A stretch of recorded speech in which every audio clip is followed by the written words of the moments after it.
Assalamualaikum warahmatullahi wabarakatuh. Hello everyone, my name is Teresa Stefania. I'm from class 4A, and today I'm going to retell an exciting and emotional novel by Sidney Sheldon. The title is The Best Laid Plans. This novel is a mix of love, betrayal, political ambition, mystery, and also revenge.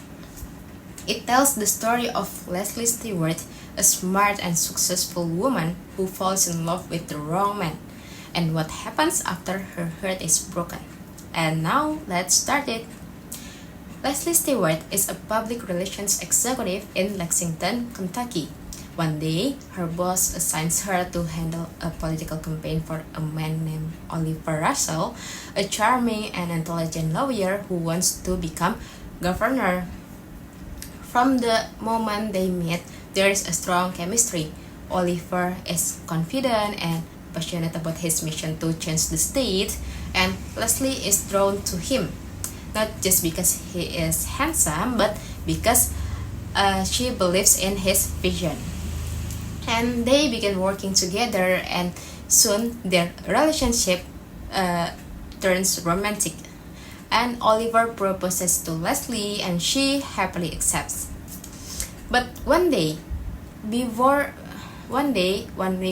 the wedding, something strange happens. Oliver suddenly says he has to fly to Paris for work, and he cancels their dinner and promises to return in a few days. Leslie waits patiently. Then, early one morning, she gets a call from a reporter and says that, "Miss Stewart, how do you feel about Oliver Russell marrying Senator Todd Davis's daughter yesterday in Paris?"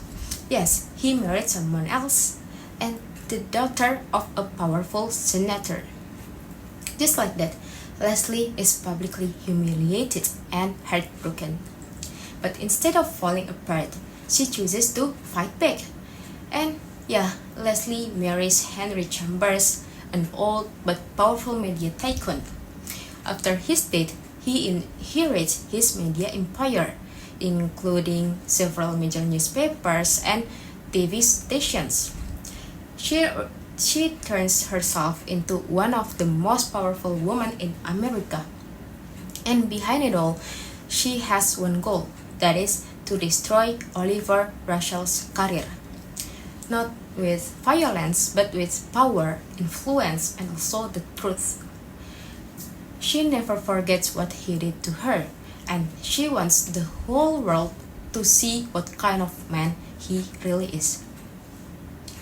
Meanwhile, Oliver's career continued to grow, and thanks to his new father-in-law, Senator Todd Davis, he becomes the governor of Kentucky, and soon people begin talking about him as a future president. But then, things start to go wrong. A young woman is found dead in a river. She overdosed on a dangerous drug called liquid ecstasy. Soon after, another woman dies, and there is a pattern. And both women had connections to Oliver. The media starts whispering, and Leslie, now the owner of a major newspaper, starts publishing articles linking Oliver to the scandals. She never directly accuses him, but she makes sure his name is always near the word murder. The public starts to question, is Oliver Russell really innocent? Leslie assigns a young journalist named Dana Evans to investigate deeper. Dana is brave and honest. She travels across the country to uncover the truth behind the mysterious death. And what she finds is shocking. The drug involved, liquid ecstasy, is deadly. But the women didn't take it themselves. Someone gave it to them, someone with access, someone who wanted them gone. Little by little, Dana realizes that someone is setting Oliver up, or maybe Oliver has secrets that no one knows yet. And as the mystery grows, Dana's life is also in danger. The closer she gets to the truth, the more someone tries to stop her. While Dana is chasing the truth, Leslie continues her plan. She uses the newspaper to destroy Oliver's image. Every headline, every article, every photo is carefully planned. But something starts to change inside Leslie. She remembers how much she once loved him, and she starts to ask herself, like, what kind of person have I become? Is revenge really worth it? And she built an empire just to hurt him. Now, even if she wins, what does that make her? Eventually, Dana Evans finds the missing piece of the puzzle. She discovers that the person behind the murders is not Oliver, but someone close to him, using the scandals to destroy his reputation and stop his rise to power. And Leslie also learns the truth, and she is shocked. She realizes that even though Oliver betrayed her in the past, he's not a murderer. And the scandal finally ends. Oliver survives, but his career takes a hit.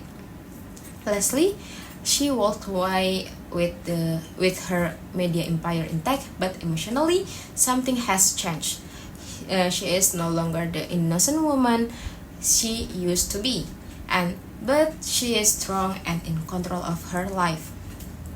In the end, this novel is not just about politics or murder, it's about how people deal with betrayal, it's about how far we will go for revenge, and whether we can ever let go.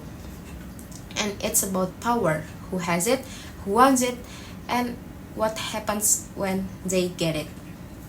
Leslie and Oliver both lose and win in different ways, and even though the title says the best laid plans, the novel shows us that even the smartest plans can go terribly wrong. So, that's the story of the best laid plans by Sidney Sheldon, and thank you very much for your attention. Assalamualaikum warahmatullahi wabarakatuh.